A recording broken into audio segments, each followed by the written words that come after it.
Hey, welcome back, Dead Ball Dancing. This is our 5th episode. College basketball is underway, I guess we could Yeah, say. a mess. Man, it has been a wild ride. Yeah. If you don't watch college basketball and you're watching this show, interesting choice, first off. But if you've missed the last week due to the holidays, let's just say it's kind of been a disaster. It has kind of been a mess.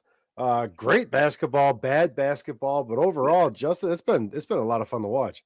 Oh my God, it sure has. I mean, I remember the first episode you talked about how you wanted tsunami season. You wanted during our superlatives episode, and man, they might have not rushed the court every single time because it was neutral sites. But talk about some upsets, and we'll get into it later. But I mean, UCONN, Creighton, Mississippi State, it's just unbelievable. Like, I want to say like half the top 25 lost this week. So, yeah, looking forward to getting into it, man.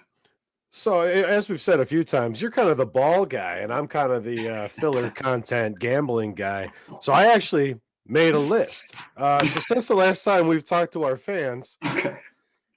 UConn, Iowa State, Duke, UConn, North Carolina, Houston, Texas A&M, Creighton, UConn, Gonzaga, North Carolina, Indiana, Creighton, Indiana, Arkansas, Arizona, Houston, Alabama. Yeah, and a couple of those teams are on there 3 times. Right. UConn Yeah, was on there 3 times. Indiana was on there twice. Creighton was on there 3 times. Like, I don't even know what you can attribute it to. I mean, do you think maybe the NIL money is starting to shrink the gap in recruiting? Like, maybe some of these mid-majors are starting to get a couple more bucks, but oh my gosh, I mean, it's insane. It's not sustainable. No. Long term, we know that the good teams are going to win out, but I don't know if we've seen a blood week like this. I mean, Feast Week is always pretty good because all the mid-season tournaments and stuff, but this was pretty wild, man. This was a lot. And I'm just gonna jump straight into it. If you remember episode 1, we had our top 5 up there, right? And you said anything jump out, and I think my answer was UConn, right? And for me, even though they have Dan Hurley, established coach, back-to-back chips, it's kind of tough to argue with that pedigree. But you graduate 7-2, Donovan Clingan. You graduate Stephon Castle to the San Antonio Spurs. Those 2 are your best players right there. And I don't care what recruits you have coming in, accounting for 25 points, 10 rebounds, and 15 assists a game is going to be hard to come back from, regardless of who you are and who you recruit. And they got out-rebounded by Dayton. And I'm going to get into Dayton in a second because I've been harping on Dayton here for these last couple of weeks. They got out-rebounded 41-25. And they let them grab 10 offensive rebounds.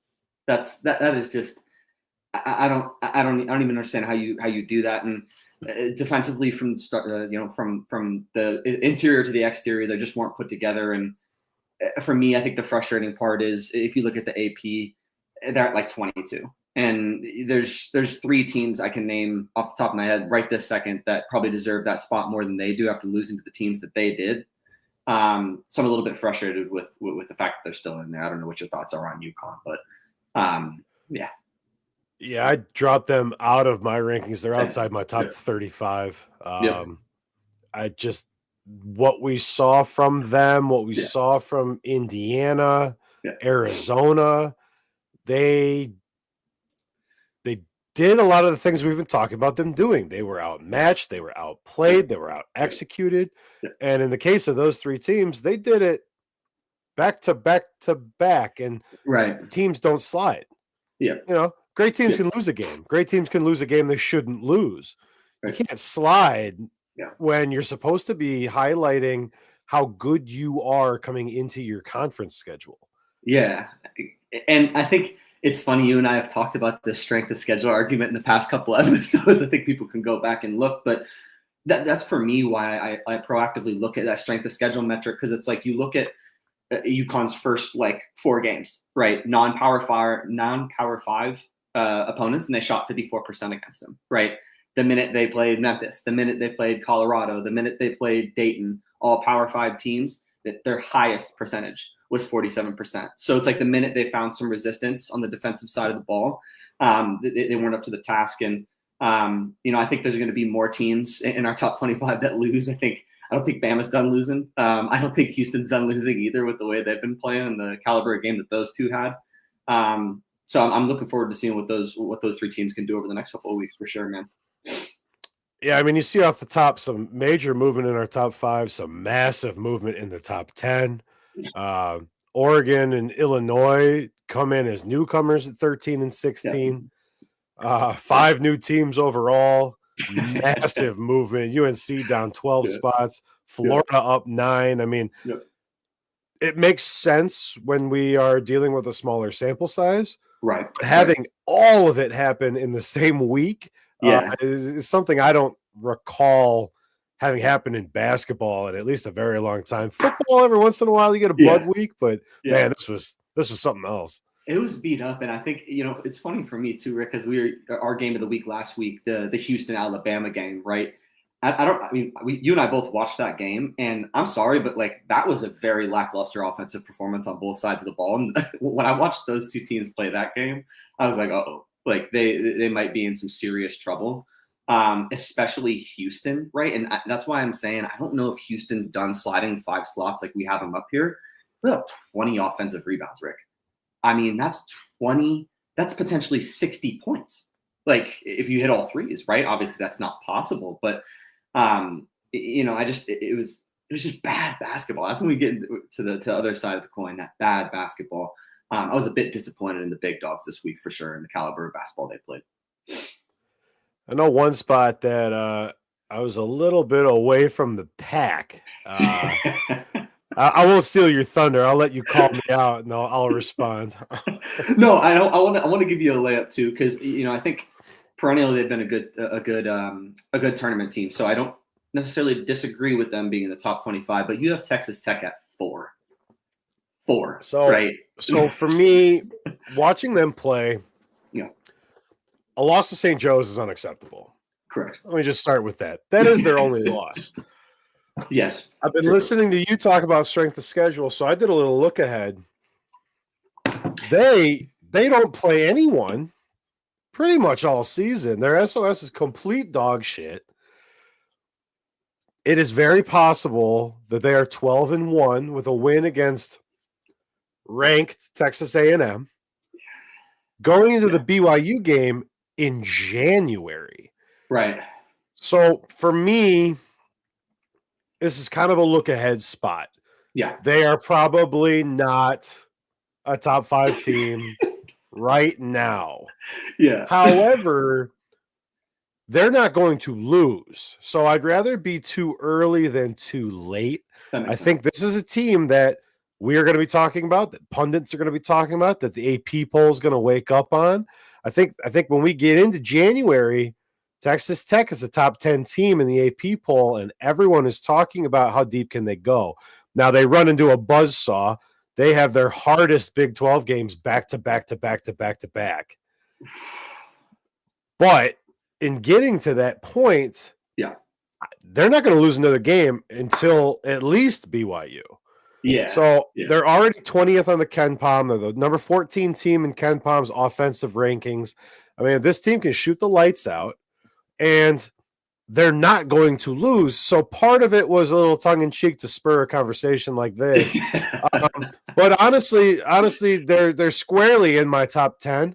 And I have no problem ranking them in the top 5 as long as I can continue to justify it to myself, because they have been playing good basketball. But yeah, that loss to St. Joe's is not a great one.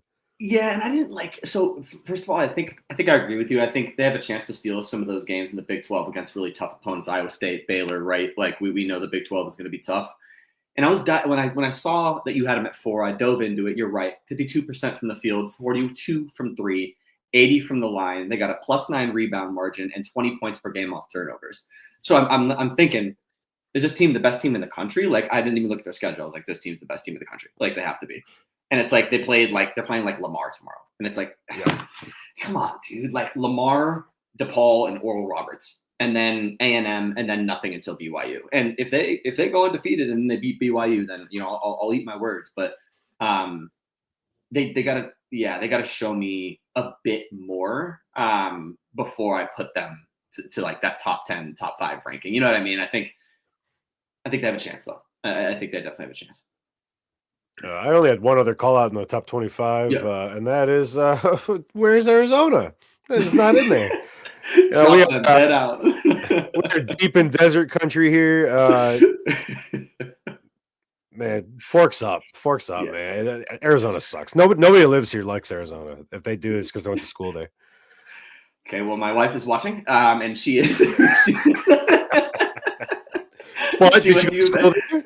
She went to school there. Yeah, she went to That's what I'm school saying. there. No one likes them except the people that went to school there. That's true. There's no like That's casual true. fans that are like, yeah, give me Arizona over ASU. No, ASU is the team of the people. Yeah, and I can't argue with that. They're dropped out of my top 25. They're not making it back in no matter what they do.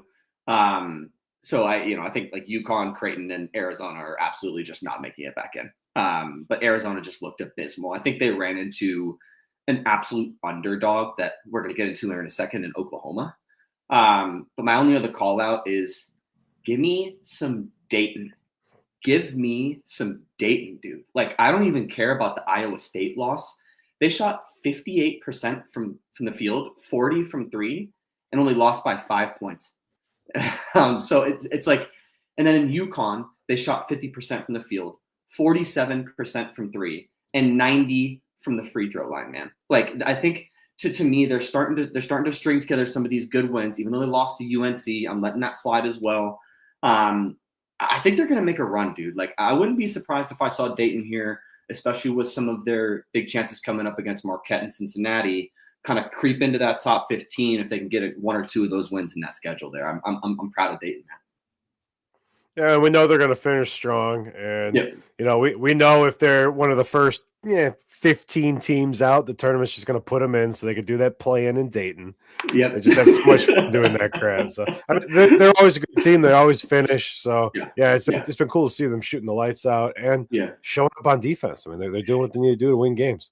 Yeah, I mean, I think the rebounding thing is what surprises me too, because it's like you think about defense and rebounding and how the last couple of champions, UConn, right? They've had height, they've had defense, and they took care of the glass. And I don't think Dayton's winning the national championship, but I think that's why I like that deep run, is because they're taking care of the side of the ball that absolutely cannot fail in the defensive rebounding side. So I'm excited to see what they're going to do this year, man. I think they got a serious chance. An eclectic mix of teams on notice this week. Why don't you go ahead and start? You just alluded to Oklahoma. Hit us with some Oklahoma love. Yeah, and they're undefeated right now, and I think their toughest opponent has been, I would actually say, Louisville right now, because Louisville's been playing better than Arizona, I would say, but they thwacked Arizona too. They were picked to finish dead last in the SEC poll.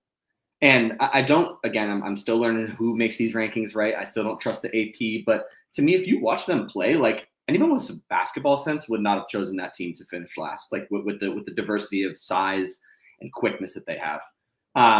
They play some of the most hard-nosed basketball that I've ever seen in my life, Rick. I mean, the other team will cross half court, and they're trapping and pressing, making it almost impossible to initiate their offense anywhere close to the three-point line, right? And so to me, it's like that makes entry passes harder, right? That makes swinging the ball more difficult. You're having hand in your face on every shot.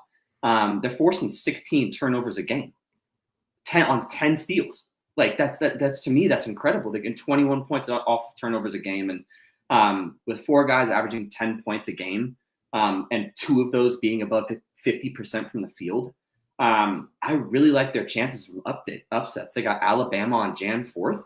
Like, with the way Alabama's playing right now and how athletic and strong Oklahoma has depicted themselves to be, man, I don't know. I'm kind of smelling an upset on that Alabama game there, man. I wouldn't be surprised if Oklahoma stole that one. And they're not shooting the lights out from three. They're around 38%, but they're shooting 50% from the floor and 78% from the line. So if they can kind of clean up, I think that 3-point percentage.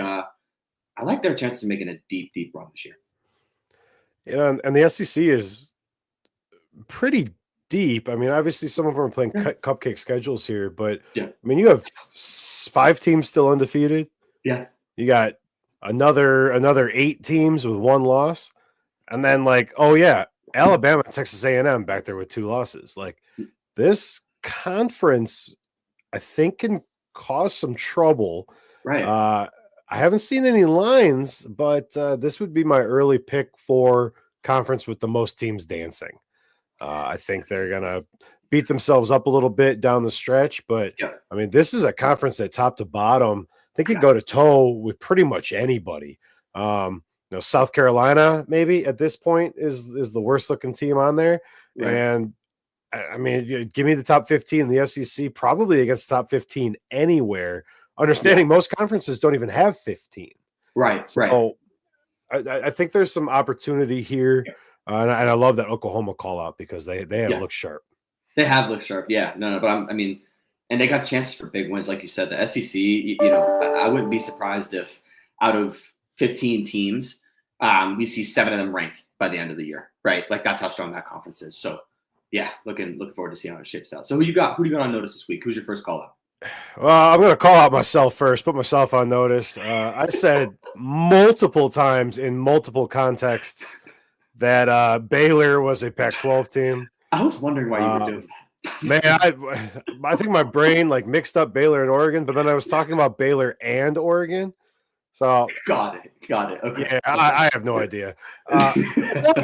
Oregon, who is now a Big Ten team, and that's what I want to talk about here. Obviously, a huge jump in the rankings for Oregon. We had talked about them early in the year. They kind of didn't look great early in the season. Are now number 13 in our rankings. All they did over the last week is beat the number 22, the number 24, the number 10 team in the country. They play UCLA tomorrow, and then they have 3 cupcake games, and then it's Big Ten time. So that's why Oregon's on notice for me, playing great, beating the teams that maybe you shouldn't beat, and doing it convincingly. You got a couple cupcakes here, but then it's time to show that you belong. It is time to show that your team is built for the long run in a very tough defensive Big Ten conference that they are familiar with because they've bounced Big Ten teams from the tournament. They've played Big Ten teams. So, from a holistic standpoint, the organization, the team knows how to play Big Ten basketball. Can they do it from now until the end of February? That's a long stretch, and that's why they're on notice for me. I don't think that they can't do it, but they have to prove it because they haven't had to do it before. They haven't been asked to do it before. So you're new kid on the block. Go ahead and beat the crap out of UCLA one more time for old time's sake. Start your Big Ten season 1-0. Get those cupcakes out of the way, and then they go to Purdue. So they're going to have to show up, and they're going to have to show up early. And to have a shot at winning the Big Ten or to make the tournament out of the Big Ten, you can't have a down week. You can't have a week where you lose 2 games you shouldn't. You have to play the Big Ten hard end to end. So that's what I'm looking for from Oregon. I really want to see them step it up. Yeah, and I think you had mentioned Oregon early on in the season too, and just the opportunity they had kind of coming down the stretch against 24, 22, and 10. And we just got done saying that the SEC is probably right now the best conference in basketball, and they arguably beat the best team with the exception of Auburn, let's call it, in Bama. And so for me, it's like they're starting to rack up some of these big time pedigree wins where even if you don't win the Big Ten conference, but you show that you belong and you get a top 2, top 3 runner-up finish in the Big Ten, based on the 3 wins you just had, unless you implode, you're in my tournament. That's for sure. So I think, great call out on your behalf, Rick. I really like it. The other one that I had, and I caught a little flack from our friend Mike Peterson for not calling them out sooner, but BYU. So really, dude, for BYU, if not for a complete meltdown in overtime, they would be undefeated. And they're not playing nobodies, and they're playing great ball. 49% from the field, but their problem is they're shooting 36% from 3. And if you look at BYU historically, they've been a better shooting team than that from the 3-point line. So they have to fix that, and they have to fix their free throw shooting. They're only shooting 67% on 136 attempts. And 136 attempts means that you're not really getting the ball to the rack. So clean up those 2 things on offense. And I think, they take care of the ball. I don't have any problems with turnovers. And defensively, they are insane. I put their defensive effort up there with some of the people in the Big Ten, man. I'm talking Purdue, Wisconsin, like historically like great defensive teams. They're holding teams to 40% shooting on 390 attempts. So they're limiting attempts too, which is even more impressive. They're taking care of the ball. They're averaging 13 plus 13 rebound margin a game. So they're cleaning up the glass, right? And they're taking care of the ball, 19 assists to 11 turnovers a game. So I really like their chances. Obviously, they have a really tough schedule coming up, but they're balanced. They have 5 guys shooting or scoring 10 points a game, and 3 of them are doing it on over 50% shooting from the field. So they're balanced on offense. They need to clean up their shooting. Defensively, they're disgusting. I mean, they're out of this world. And they have the strength of schedule, I think, by the end of the year to do it. So I'd like to see them make a run, and I think BYU has a serious chance. I was just looking at the Big 12 standings. I just wanted to note that Arizona is in dead last in the Big 12. So that's what you were doing when I was going through. Yeah, okay, I see. Yeah, yeah. I was looking up BYU's future schedule, and I just noticed that. I just wanted to mention it, just in case anyone in the audience is a Arizona fan. I also wanted to put UC Irvine on notice. Go Anteaters. I put UC Irvine at 25 in my top 25. This team is undefeated. They are number 56 on the Ken Palm. I had to do a little bit of digging. We picked them kind of in our Big West preview. I dug a little deeper than we did in that. They have 4 returning starters from last year. Mm-hmm. They're returning like 92% of their points and minutes. Yep. This team is going to destroy the Big West. Yeah. They are very convincing so far. They're playing great fundamental basketball. Like I said, I put them at 25 in my top 25. And you know what? They're probably better than UCLA on a neutral court. So at this point, what I really want to see from them is to continue executing their game.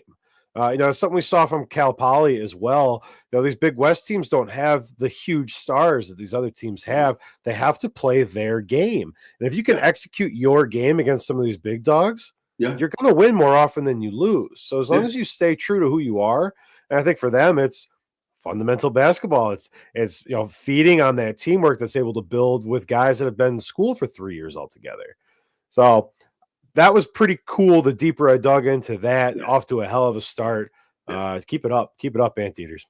And I'm glad you put them on here because I was not paying attention to them, but now maybe I have to, right? Because I think we had talked about them in, was it our backcourt report? No, it was our Big West. Yeah, our Big West kind of a review. And I think beyond just the 92% of points, I think they're returned like 50% of rebounds and like 30% of assists or something too. So I really like their chances. I don't know if what their non-con schedule looks like. Maybe they have some bigger teams that I'm not aware of, but I think their biggest competition in the Big West is essentially going to be UCSB because UCSB has been playing some decent ball this year. But I don't know if UCSB has the height of the firepower to keep up with UC Irvine historically. So they have 3 more non-cons. Who is it? At Oregon State, at Belmont, and at the Dukies, Duquesne. I mean, they're probably going to win all 3 of those, right? Like, I mean, do we anticipate they're going to lose? Maybe Oregon State might get them. Maybe.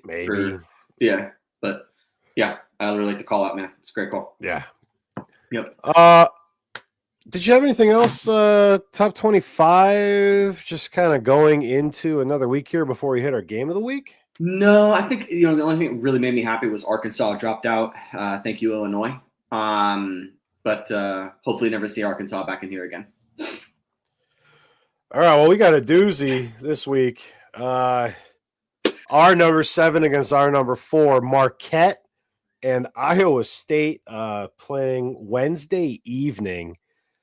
I am pumped for this one. I think this is going to be a hell of a game. I did a little look ahead. That's a pretty thin sports night.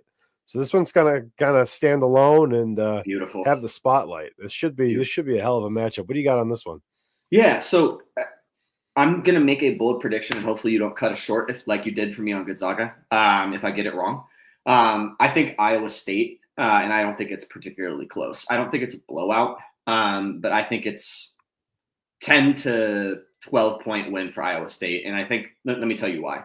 Marquette, really good wins over Purdue. I'm still salty about it. And good win over Georgia. Georgia's not that exceptional. But if you look at the remainder of the wins, they're kind of suspect. I would say that, they're lower tier teams and they're not really thwacking them. I think they beat their last opponent pretty bad though. And they just don't have a balanced approach to offense. Like I've complained about it all year, and I'm going to keep it short, but 3-point shots make up 50% of their shot attempts, and they're shooting 34%. And I don't think that's going to work against Iowa State because if theoretically Marquette is a top 10 defensive team in the country, which would give them the edge if they weren't playing a team who was also just as good defensively in my eyes, if not better. So given that Iowa State has a more balanced approach to offense, 52% from the field overall, and only 33% of their shots coming from the 3-point range, I don't see how Marquette's going to win this game unless they shoot the lights out of the 3 ball. They're taller, they're more physical, and they're similar to what I said about Oklahoma, Rick. They're kind of forcing teams to initiate their offense the minute they pass half court, so they're not able to drive into any lanes, create any space for those drives and kicks. And they have phenomenal ball security, right? 16 assists a game on only 9 turnovers. So I've been kind of highlighting Iowa State as one of my favorites over the last couple of weeks. And I think I'm doing that for a reason. I think I'm kind of leaning towards them to make a deep run almost to the national championship. Because if we look at that game, how Iowa State played Auburn, Auburn's arguably the best team in the country by a long shot, and they only lost by 2 points. So I think Iowa State, I think it's not particularly close, but I'm happy to hear your thoughts too. I'm so glad. I've got Marquette winning outright in this game. My model, which if you follow me on Twitter, college basketball model hasn't been hitting too well. I make this a 4.5-point Iowa State favorite. Okay. Let me backtrack just a step. Yeah. This is the Big 12 Big East battle. Yep.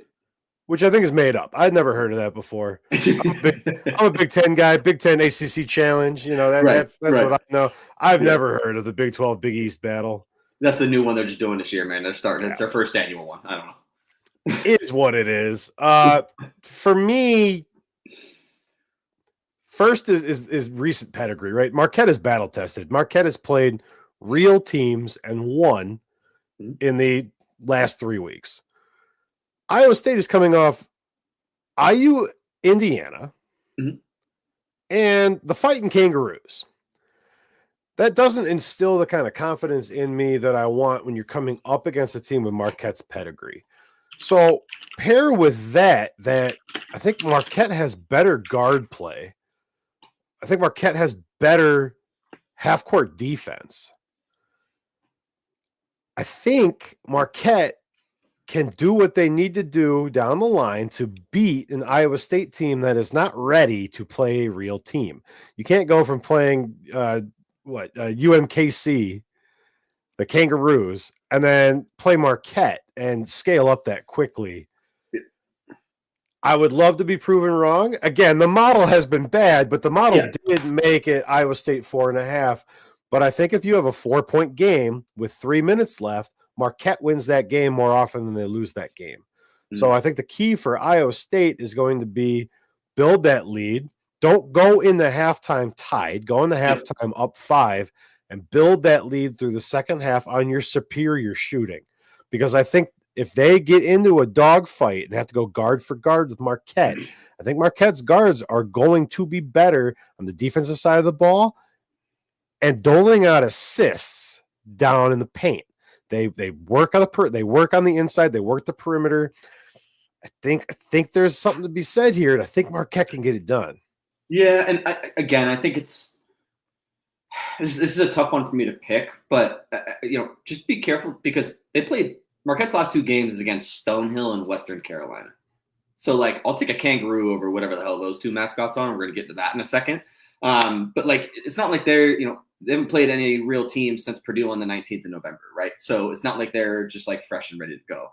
And you're right. Like if the Marquette guards can get downhill and they can get into the paint, then yeah, they're going to dole out assists and they might carve Iowa State up. But I don't think Iowa State's defense is even going to allow them to cross half court without some sort of trapping mechanism or physical on-ball punish you defense. Like they'll hand check the crap out of you and foul you. Like they don't care as long as they're setting a tone, right? So maybe 10 might be egregious, but I think if they go into the halftime and them being Iowa State, if they go into the halftime with a lead, call it 5 to 6 points, and they storm out the half, and that increases to 10, I don't think they lose that. I think that's kind of where I'm headed. It sounds like we might have a shot bet. I'm down. I'm super down. It's gonna be on Chainlink, right? Oh, beautiful blue outline. Oh, it'll be gorgeous. It'll be gorgeous on Chainlink. If you haven't played yet, make sure you get on Chainlink. That is Club 602's new game. It's just like a pick'em. You can play with all your friends. You can play against the world. That is a hell of a way to show your knowledge off. It's just straight picks. It's either win or lose. Yep. It's a fun game too. Talk a lot of crap. You could see who's first in the amount of wins in a row. Right now I'm dragging behind, but that's about to change. So what else is going on? If you find yourself in the Arizona desert, Club 602 has a hell of a week. December is one of our busiest months. We are hosting Pong tournaments Wednesday at the Guadalupe on Main, Thursday at Dos Gringos. There's a steel tip dart doubles tournament Friday night at Tailgate in South Tempe. Brand new 602 hats in the shop. All the beautiful colors. Your co-host can't get one? Come on. Man, maybe I'll give you this one. Game worn. I'm thinking maybe we'll throw that the DVD logo on a cap. Get that skull and crossbones embroidered on the front. Oh, need it. Need to make golf hats too. I got to get one to my dad who's watching. Shout out, Dad. So maybe we'll get some golf hats going. Well, hey, I know we shorted you guys last week, but let's say hypothetically, Justin, if you had to fight somebody, can you think of some mascots that you would like to get involved? Don't spoil it. Secret third segment filming right after this. Watch for it later this week. But drop us something in the comments. Let us know who your number one fighting mascot would be. Back alley brawl. You want some help? Who you calling? Yeah, right. Supernatural powers. You could think natural powers. Anything, right? I mean, you probably don't want to choose the Wildcats right now because they stink. But sorry, babe. All of them. Yeah. Secret third segment. Looking forward to filming it, man. Well, yeah, we'll get that done in a couple minutes here. Look for that on the channel later this week. Yep. Justin, got any parting words for the team here? No, I don't think so. I think hopefully this week in basketball there's going to be a little bit of better quality. If I had one hope, just quality. Let's play a little bit better brand. And early season prediction, I'm going the national champion is going to come out of the Big 12. Oh, see, now I feel like I got to do one. Give me 6 of the top 10 seeds being from the Big 10 and the SEC. I like it. Oof. I like these predictions, man. And we can expound on them next week. That'll be fun. Yeah. Thanks for joining us. Dead ball dancing. We're going to film a little mascot fight episode, so be on the lookout for that. Thanks for joining us. We will see you guys real soon. Awesome. Thanks for watching, guys. See you guys next week. Peace.